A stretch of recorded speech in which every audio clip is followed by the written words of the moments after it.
Pô, mas pode agora. Não tem nada na frente dele que possa atrapalhar. Quando ele foi, você vê que ele está com o olhar fixo na bola, tá vendo a bola.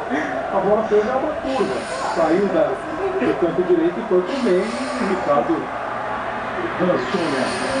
Schweinsteiger, jogador do Bayern de Munique, fez o gol e a Alemanha parte de novo pro campo de ataque.